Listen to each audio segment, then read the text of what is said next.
किसी भी विषय के 2 पेपर होते हैं, फर्स्ट एंड सेकंड, और कई सब्जेक्ट्स में 3 भी होते हैं, तो एक ही दिन में, क्योंकि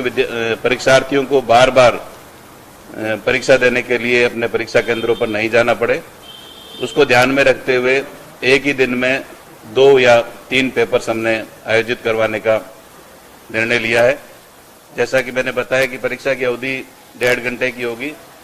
फर्स्ट पेपर की, उसके बाद सेकंड पेपर की भी 1.5 घंटे की, इस प्रकार से 3 घंटे का पेपर होगा। और पेपर्स में जो क्वेश्चंस की बाध्यता है, जो 50% प्रश्नों को सॉल्व करने की हमने इसमें विद्यार्थियों को छूट दी है सभी परीक्षाओं में,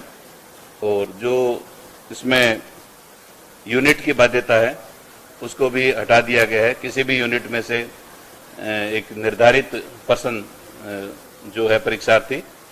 सॉल्व कर सकेंगे। 2 या अधिक पेपर की मैंने आपको बात कही है। उसके अलावा प्रोफेशनल जो कोर्सेज हैं हमारे,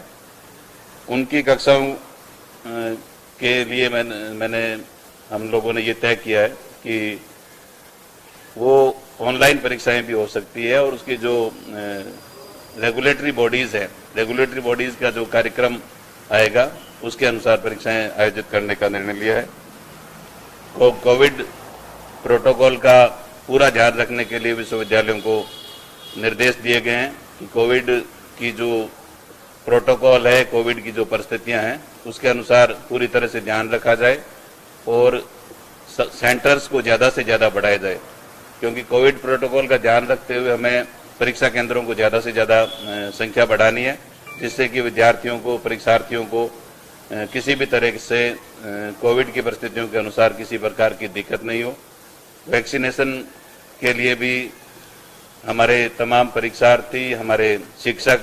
सभी लोगों को, सभी परीक्षार्थियों को और हमारे शिक्षकों को वैक्सीनेशन में विशेष प्राथमिकता दी जाएगी, इस संबंध में भी निर्णय हुआ है। तो इस प्रकार से कोरोना की इन परिस्थितियों में चूंकि हमें विद्यार्थियों का एकेडमिक जो फ्यूचर है उसका भी ध्यान रखना है और विद्यार्थियों का स्वास्थ्य हमारे लिए सर्वोपरि है। राजस्थान के मुख्यमंत्री अशोक गहलोत जी के नेतृत्व में जिस प्रकार से हमारा प्रदेश पिछले, चाहे फर्स्ट वेव की बात करें चाहे सेकेंड वेव की बात करें,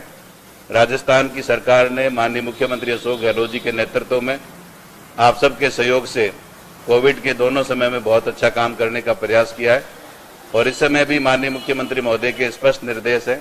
कि सुप्रीम कोर्ट के आदेशों की पालना की जाए, यूजीसी गाइडलाइन का भी ध्यान रखा जाए और विद्यार्थियों का जो एकेडमिक भविष्य है उसको भी ध्यान में रखते हुए सभी निर्णय लिए जाए। तो हमने पूरा प्रयास किया है, शिक्षाविदों की हमने राय ली है और विद्यार्थियों के हित में, चाहे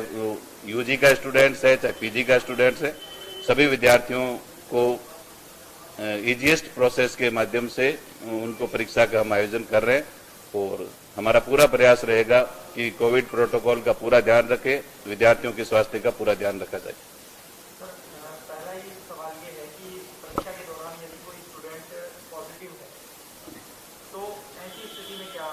फैसला लिया है? देखिए, ये पिछली बार भी मैं आपको बताना चाहूँगा, सभी प्रदेश के हमारे स्टूडेंट्स को भी बताना चाहूँगा कि कोविड पॉजिटिव या कोविड से संक्रमित होने की वजह से कोई परीक्षार्थी परीक्षा नहीं देना चाहे तो उसको एक अलग से अवसर दिया जाएगा और आगे दोबारा एक एग्जाम करवा करके उन विद्यार्थियों को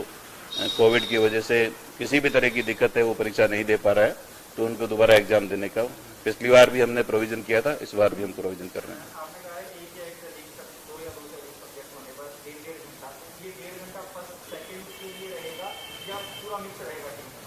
नहीं, दोनों पेपर होंगे। फर्स्ट पेपर जैसे